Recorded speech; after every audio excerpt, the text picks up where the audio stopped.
नमस्कार, जय माता की। पीस साइन यानी मीन राशि 2025 में मीन राशि कैसे रहने वाली है, आज इस बात पर चर्चा करेंगे।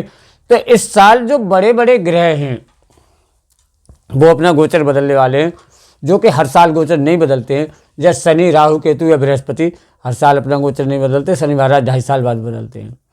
तो ये जो गोचर बदलने वाले हैं, इस गोचर का प्रभाव आपकी राशि पर क्या रहने वाला है। तो चलिए जानते हैं कि आपके शिक्षा, स्वास्थ्य, व्यापार, नौकरी या वैवाहिक जीवन, कैरियर, धन, परिवार, संतान, सब कुछ कैसा रहने वाला है। ये वीडियो आपके लिए बहुत ही खास रहने वाली होगी।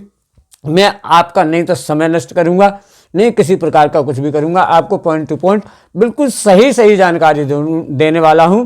जो आपके साथ अच्छा होने वाला हो अच्छा बताऊंगा, जो आपके साथ खराब होने वाला हो खराब भी बताऊंगा। अगर आपको खराब पसंद नहीं आए वो बात एक अलग है, तो शायद आपको वीडियो पसंद नहीं आएगी, लेकिन अच्छा बुरा दोनों ही सुनने चाहिए, तभी तो हम उन चीज़ों से बच सकते हैं। तो चलिए शुरू करते हैं। सबसे पहले तो ये देखते हैं कि जैसे शनि महाराज जो 2.5 साल बाद गोचर बदलते हैं, तो बदल कब रहे हैं। जैसे कि शनि मीन राशि में चले जाएंगे आपको 29 मार्च से, तो अभी आपके शनि जो द्वादश भाव में है वो आपके फर्स्ट में आ जाएंगे। और राहु केतु का भी गोचर बदलने वाला है। राहु केतु अपने 20 मई से चेंज करने वाले हैं, तो राहु आपके द्वादश भाव में आ जाएंगे यानी मीन राशि में, और केतु आपके 6 भाव में आ जाएंगे यानी सिंह राशि में आ जाएंगे। देवगुरु बृहस्पति भी आपके गोचर बदलने वाले हैं, तो आपके 4th हाउस में आ जाएंगे यानी मिथुन राशि में, यानी 14 मई से। जैसे आप यहाँ पर देख सकते हैं 14 मई से आपके मिथुन राशि में आने वाले हैं। उसके बाद वो एक गोचर और भी बदलेंगे देवगुरु बृहस्पति आपके शिक्षा क्षेत्र में यानी 5वें स्थान में भी जाने वाले हैं अक्टूबर में। उसके बाद 5 दिसंबर को वापस वो आएंगे आपके फिर 4th हाउस में। अब जब इतना गोचर जो बदलेगा तो इनका कुछ तो प्रभाव हमारे दैनिक जीवन पर रहने वाला होगा। तो आखिर वो क्या रहने वाला है वही इस वीडियो में डिस्कस करते हैं। तो सबसे पहले मैं आपको एक बात बता दूं, ये जो मैं गोचर आपको बताने जा रहा हूं ये आपके साथ बिल्कुल ही सटीक बैठने वाला होगा। मैं कह नहीं रहा, आप आजमा के देख लेना। 2025 में आप लिख लीजिएगा, बिल्कुल ही सटीक बैठने वाला होगा। ये मैं इसलिए कह सकता हूं क्योंकि व्यक्ति की जिंदगी पर जो प्रभाव रहता है मेन, तो वो बड़े बड़े ग्रहों का रहता है जो लंबे समय तक गोचर करते हैं। जैसे चंद्रमा है वो 2.5 महीने में बदल जाते हैं, उनका क्या प्रभाव रहेगा, 2.5 दिन में ही बदल जाएंगे, तो उनका कोई प्रभाव नहीं रहने वाला है। चंद्रमा 2.5 दिन में बदल जाते हैं, और भी ग्रह महीने 1.5 महीने तक सब बदल जाते हैं। लेकिन जो शनि है 2.5 साल बाद बदलते हैं, राहु केतु 18 महीने 1.5 साल बाद बदलते हैं, बृहस्पति भी 13 महीने बाद बदलते हैं, 1 साल 1 महीने बाद। तो ये पूरी साल ही गोचर करेंगे। तो सोचो इनका जो प्रभाव होगा वो आपके दैनिक जीवन पर आने वाला जरूर होगा। जो क्रूर ग्रह हैं वो आपको अशुभ प्रभाव भी देंगे, और जो शुभ ग्रह हैं वो आपको शुभ प्रभाव भी देंगे। तो चलिए देखते हैं कि इस समय पे क्या प्रभाव रहने वाला है। तो चंद्र राशि पर आधारित हम आपको ये फलादेश बता रहे हैं। तो देखते हैं कि चलिए जो लंबे समय तक गोचर करेंगे वो परिवर्तन तो इस साल कर रहा है, तो इनका परिवर्तन जो होगा वो इतना आसान नहीं होगा, नॉर्मल परिवर्तन नहीं होगा। चंद्रमा का नॉर्मल होगा, सूर्य का, मंगल का, इनका नॉर्मल हो सकता है, कुछ समय तक रहेंगे, लेकिन ये नॉर्मल नहीं रहने वाला है। सबसे पहले देखते हैं, हम प्रारंभ करते हैं शिक्षा से। शिक्षा ज़्यादा जरूरी है, तो शिक्षा से प्रारंभ करते हैं कि शिक्षा यानी विद्याध्ययन जो बच्चे करते हैं, जो विद्यार्थी हैं, उनके लिए ये कैसा रहने वाला है 2025। तो जहाँ तक कि अभी देखा जाए तो 2024 में अब तक जो है वो उतना अच्छा नहीं रह पाया है आपका। राहु आपके यहीं पे चल रहे थे, द्वादश भाव में शनि भी चल रहे थे, तो उतना अच्छा आपका 2024 में नहीं रह पाया। लेकिन जैसे जैसे इन ग्रहों का जो परिवर्तन हो जाएगा, जैसे मार्च में बृहस्पति शनि बदल जाएंगे, मई में आपके बृहस्पति भी बदलेंगे, राहु केतु भी बदलेंगे। तो जैसे जैसे ग्रहों का परिवर्तन होगा वैसे ही बहुत अच्छा रहने वाला है शिक्षा का। आप देख लीजिएगा, आप लिख लीजिए 2025 में शिक्षा का आपका बहुत अच्छा रहने वाला होगा इस समय पे खास करके। और गुरु का जैसे ही गोचर बदलेगा तो और भी अच्छा हो जाएगा। गुरु का जब गोचर आपका 14 मई से बदल जाएगा, उसके बाद में शिक्षा का और भी अच्छा हो जाएगा। अगर किसी की कोई शिक्षा किसी कारण से रुक गई होंगी, जैसे कोई आप उच्च शिक्षा भी कर रहे होंगे, किसी चीज़ का डिप्लोमा वगैरह कर रहे होंगे, फिर आपने हार के मतलब मन बदल दिया होगा और नहीं कर रहे होंगे, वो शिक्षाएं भी शुरू हो सकती हैं इस समय पे। बहुत अच्छा योग बनेगा, आप देख लीजिएगा। रुकी हुई शिक्षाएं भी आपकी दोबारा से शुरू हो सकती हैं इस समय पे, बहुत अच्छा योग बनेगा। और लेकिन शिक्षा रुकी हुई तो होंगी, उच्च शिक्षा के लिए भी आपका पूरा साल ही बहुत अच्छा रहने वाला होगा। किसी चीज़ का आप डिप्लोमा करते हैं, किसी नौकरी के लिए तैयारी कर रहे हैं, उन चीज़ों में आपको बहुत सफलता मिलने के इस समय पे योग होंगे। शनि महाराज आपके लगन में ही होंगे और केतु वो राहु आपके द्वादश भाव में होंगे। शिक्षा के लिए बहुत अच्छा रहने वाला होगा। गुरु का गोचर बदलेगा तो बहुत अच्छा रहेगा। 2025 बहुत खास आपके लिए रहने वाला होगा, आप इसको देख लीजिएगा शिक्षा के लिए खास करके। अच्छा, अब देखा जाए कि वैवाहिक जीवन, जब केतु इसमें अभी बैठे हुए हैं, लेकिन ये फिर आपके 6 भाव में चले जाएंगे, तो वैवाहिक जीवन यानी मैरिड लाइफ आपकी कैसे रहने वाली होगी। तो वैवाहिक जीवन आपका 2024 में कुछ खास नहीं रहा, काफ़ी हद तक। अब आपको 2025 में उसमें सुधार नजर आएगा। बहुत सारी परेशानियां आपकी इस समय पर 2025 में वैवाहिक जीवन को लेकर के दूर होने वाली होंगी। इस समय पे आपस की जो कमी होगी या आपस की गलतफहमी के कारण ही आपको कुछ परेशानियां भले रहने वाली हों 2025 में, नहीं तो आपके वैवाहिक जीवन में काफ़ी सुधार आने वाला होगा इस समय पर, जैसे जैसे इनका गोचर बदल जाएगा। उसके बाद और कर्ज खास करके आपको अगर लेते हैं तो निकल भी जाएगा। इस समय पे आपको कर्जा वैसे लेना नहीं चाहिए, लेकिन अगर आप कर्जा लेते हैं तो इस समय पे निकल भी जाएगा। आपका कर्जे की स्थिति को देखते हुए बहुत अच्छा है, लेकिन कर्जा किसी को देना नहीं है इस साल 2025 में। बिल्कुल भी किसी को कर्जा देने की आवश्यकता नहीं है।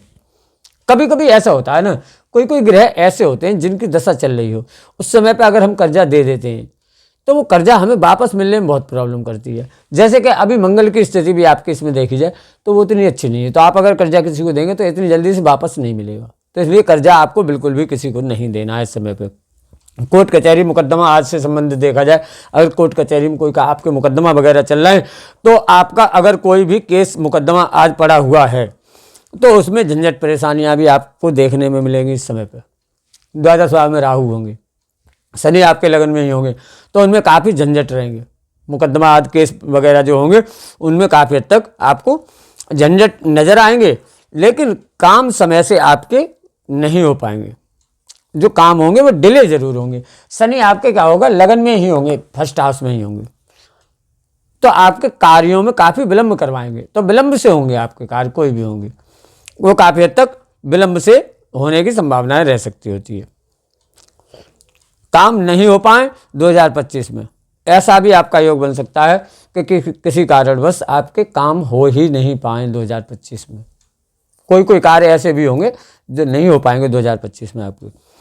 और अगर आप जज या वकील या कचहरी में कोई काम करते हैं, जज हैं या वकील हैं या कोर्ट कचहरी में कोई वर्क करते हैं, काम करते हैं आप किसी भी प्रकार का, तो आपके लिए ये बहुत ही लाभकारी वर्ष रहने वाला है। इस समय पे इस चीज़ में खास करके बहुत फायदा रहने वाला है मीन राशि वालों को।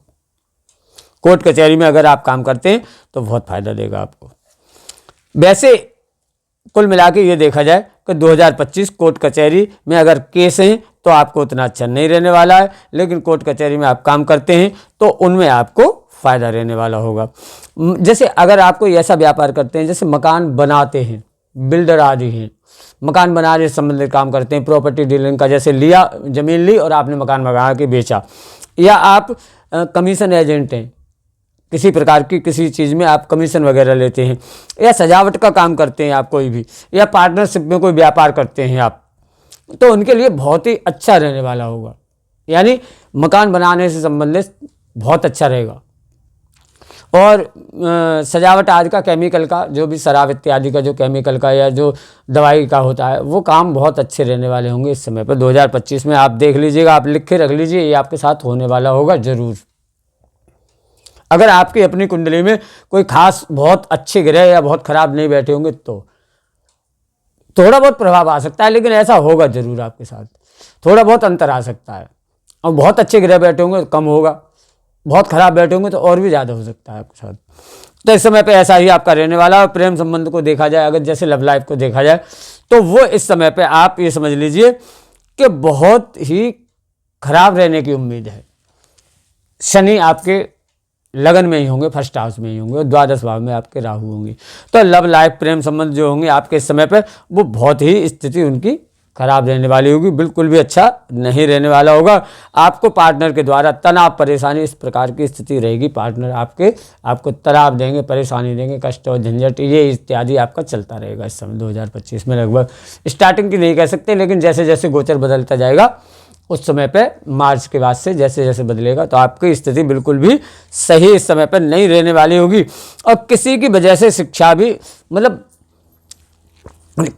आप ऐसे व्यक्ति से दोस्ती कर बैठेंगे जिसकी वजह से आपकी शिक्षा भी खराब हो सकती है। तो इस समय पर आपको खास करके बहुत अच्छा ध्यान रखना है इस समय पे कि इस प्रकार का कुछ भी आप ना करें, आपकी शिक्षा पर भी इसका प्रभाव जाने वाला है, क्योंकि 2024 में भी आपकी शिक्षा काफ़ी खराब रही है। हो सकता है कि किसी वजह से आपकी 2024 में भी शिक्षा खराब हुई हो, ऐसे ही किसी की दोस्ती के कारण से आपकी, मीन राशि वालों की। तो खास करके इसका आपको ध्यान रखना है। लेकिन 2025 में खास करके इन चीज़ों की शुरुआत जो होगी वो खराब होगी। फिर मार्च अप्रैल में जैसे जैसे बदलेगा, मार्च अप्रैल से तो कुछ हद तक तो वैसे सही लगेगा, लेकिन फिर भी ये स्थिति आपकी उतनी अच्छी नहीं रहने वाली होंगी खास करके। तो इसमें ये आपका इस समय पे ऐसा ही रहने वाला है। और स्वास्थ्य को अगर देखते हैं तो बहुत ही अच्छा रहने वाला है स्वास्थ्य इस समय 2025 में आपका। 2025 में जो स्वास्थ्य को देखते हुए स्थिति आएंगी, केतु आपके मतलब 6 भाव में होंगे, 6ठे स्थान में होंगे, और राहु भी आपके 12 भाव में होंगे। तो इस समय पे स्वास्थ्य आपका सही रहने वाला होगा। लेकिन हॉस्पिटल आज जाना आना तो आपका हो सकता है, दूसरों की वजह से हो सकता है। तो चाहे वो परिवार में किसी के साथ जाना आना हो या किसी भी कारण से हॉस्पिटल वगैरह, तो आपका जाना आना हो सकता है। आपकी लंबी लंबी यात्राएं भी इस समय पर होंगी, उन यात्राओं से आपको लाभ भी रहने वाला होगा। तो लंबी यात्राएं भी रहेंगी और आपका इस समय पे ऐसा ही रहने वाला है। अगर किसी को कोई खास परेशानी होगी और आप इस समय पे इलाज करवाते हैं तो आपकी वो बीमारियां भी सही होने की काफ़ी हद तक संभावनाएं रह सकती होती हैं। इस समय पे आपको दवाई भी काम करेगी, बहुत अच्छा रहेगा। छोटी मोटी परेशानी तो वैसे ही दूर हो जाएंगी, कुछ खास नहीं रहने वाली हैं। लेकिन कोई लंबी बीमारियां हैं तो उनमें भी आपको काफ़ी हद तक फ़ायदा रहने वाला होगा। और वैसे तो खैर बोलना नहीं चाहिए, 2025 में खास करके 2 नंबर का जो काम होते हैं, 2 नंबर के जो काम होते हैं, पैसे के लिए जो 2 नंबर के काम होते हैं, रिश्वत आदि लेना करना, ऐसे जो कार्य करते होंगे उनके लिए बहुत अच्छा रहने वाला होगा। कोई 2 नंबर का से इनकम करते हैं तो उनमें बहुत लाभ रहने वाला होगा। पैसे का कुछ लेन देन करते हैं उसमें बहुत लाभ रहने वाला होगा इस समय पे खास करके। और विदेश यात्राएं आपकी जो रुकी हुई होंगी वो भी होंगी इस समय पे, और उनसे आपको लाभ भी रहने वाला होगा, बहुत अच्छा रहने वाला होगा। विदेश की यात्राएं आपकी इस समय लंबी लंबी यात्राएं होंगी इस समय पे, बहुत अच्छी। और मार्च के बाद अप्रैल से गुप्त धन की आपको प्राप्ति भी होगी, अचानक से आपको लाभ भी होगा। मार्च में जैसे ही शनि का गोचर बदलेगा उसके बाद प्रभाव शुरू हो जाएगा। तो मार्च अप्रैल मई लास्ट तक आपको गुप्त धन की भी प्राप्ति होने के पक्के योग बनते हैं। और प्रमोशन का योग अगर देखा जाए कि नौकरी में प्रमोशन आज की क्या रहती है, तो अप्रैल के बाद ही आपके लगभग मार्च से जैसे ही गोचर बदलेगा अप्रैल से ही लगभग प्रमोशन की बहुत शुरुआत हो जाएगी। और जनवरी फरवरी में तो आपका लगभग, वैसे तो पूरा साल लगभग सही रहने वाला होगा, लेकिन जैसे जैसे गोचर बदलेगा तो आपके प्रमोशन के बहुत अच्छे योग बनेंगे। प्रमोशन भी आपके हो सकते होते हैं इस समय पे। और विवाह के योग अगर देखे जाए कि विवाह होगा कब, तो 2025 में आपके इस समय पे विवाह शुरू में आपके हो सकते हैं, स्टार्टिंग में जैसे जो अभी जो गोचर चल रहा है, तो ये आपका मार्च में जैसे गोचर बदलेगा तो स्टार्टिंग में आपके विवाह के योग बनते हैं, उस समय पे हो सकता है। और मार्च के बाद तो योग आपके सही नहीं बनते हैं। मार्च में जैसे शनि महाराज अपना गोचर लगन में बदल देंगे, तो शनि हमेशा कार्यों में डिले करते हैं, विलंब करते हैं, देरी करते हैं। तो शनि जब आपके लगन में आ जाएंगे जैसे ही, तो विवाह में आपके में विलंब करेंगे, तो फिर आपके योग बनने वाले नहीं होंगे इस समय पे विवाह के। तो इस समय पे ऐसा आपका रहने वाला। और कार्यों में आपके विलंब तो इस वर्ष वैसे भी होना ही है। शनि महाराज आपके लगन में आ जाएंगे, 12 भाव में आपके राहु होंगे, तो इस साल आपके विलंब होना है कार्यों में, और आपको मेहनत इस समय पर बहुत ज़्यादा करनी पड़ सकती है। आपको मेहनत करनी होगी कि शनि महाराज विलंब करेंगे, तो आप मेहनत करेंगे तभी आपके कार्यों में जल्दी सफलताएं मिलेंगी। कोई भी कार्य हो उसमें आपको मेहनत करनी है, इतना आप ध्यान रखिएगा खास करके। और कार्यों में जो विलंब होगा तो इस वर्ष, इस साल आपको मेहनत के द्वारा ही फायदा हो सकता होता है। सरकारी नौकरी का देखा जाए तो बहुत अच्छे योग बनते हैं। सरकारी नौकरी के लिए आप तैयारी कर रहे हैं तो आप कीजिए, बिल्कुल आपको इस समय पे बहुत अच्छे वो मिलेंगे। मकान वाहन का जैसे आप अपना बनाना चाहते हैं उसके भी अच्छा योग बनना है, पूरी साल ही बहुत अच्छे रहेंगे। मकान इत्यादि आपका इस साल अवश्य ही बनना चाहिए। जो आप अब तक सोच रहे होंगे, प्लान नहीं बन पा रहा होगा, इस साल आपका मकान का योग बनता है। मकान वाहन दोनों ही। हाँ, एक चीज़ जरूर है, स्टार्टिंग में मैं नहीं कह सकता, जैसे मई से गोचर बदल जाएगा गुरु का और राहु केतु का बदल जाएगा, उसके बाद से आपके मकान वाहन के योग बनते हैं पक्का। लेकिन फिर भी अगर आप वाहन लेते हैं और पुराना लेते हैं किसी से तो सोच समझ के ही लें, या मकान लेते हैं पुराना लेते हैं किसी से तो आप सोच समझ के ही लें। राहु केतु थोड़ा सा अड़चन दे सकते हैं, उनमें कुछ ऐसा भी करवा सकते हैं कि आप किसी चीज़ में फंस जाएं। तो इन चीज़ों से आपको बचना होगा, खास करके जांच परख के सही से, और जो पैसे का लेन देन करें वो लिखवा लें, मतलब लिखा पढ़त के अनुसार ही आप किसी चीज़ के लिए बयाना वगैरह जो भी देते हैं वो करें। तो इसलिए ये बहुत ही अच्छा रहने वाला होगा। और भाग्य आपका साथ जरूर अच्छा देने वाला है, मगर कार्यों में विलंब तो रह सकता है। और खास करके नौकरी करते हैं अगर आप, तो उसमें ज़रूर आपको परेशानी रह सकती होती है। नौकरी में आपको परेशानियां रह सकती होती हैं। भाई शनि लगन में ही होंगे, आपके टेंशन आपको दे देंगे, तनाव दे देंगे, आलस भी देंगे इस समय। इस साल 2025 में खास करके सबसे बड़ी बात यह है, आप लिख लीजिए, आलस आपको रहेगा। आलस से आपको बचना है। अगर आप आलस करेंगे, जैसे मैं पहले ही आपको बता चुका हूँ, मेहनत करनी है इस साल, आपको बहुत ऊंचा पहुंचेंगे आप। तो आलस आपको जरूर ही आएगा, आलस से आपको बचना है खास करके। तो आपको बहुत सफलताएं मिलने की उम्मीद है। और अगर आपकी किसी की कुंडली में कोई खास प्रॉब्लम है, अगर आप मुझे दिखाना चाहते हैं तो डिस्क्रिप्शन में मेरा व्हाट्सएप नंबर है, आप मुझे व्हाट्सएप कर सकते हैं। मैं आपको पूरी सही तरीके से जानकारी दूंगा। अगर आपको वीडियो अच्छी लगी हो तो आप लाइक, शेयर और कमेंट भी कीजिएगा। और चैनल पर अगर आप नए हो, पहली बार आप वीडियो देख रहे हो, तो आप ज़रूर सब्सक्राइब कर लीजिए। ऐसी प्रकार की मैं ज्योतिष से संबंधित जानकारी देता रहता हूँ। इसी के साथ वीडियो समाप्त करता हूँ। जय माता की, नमस्कार।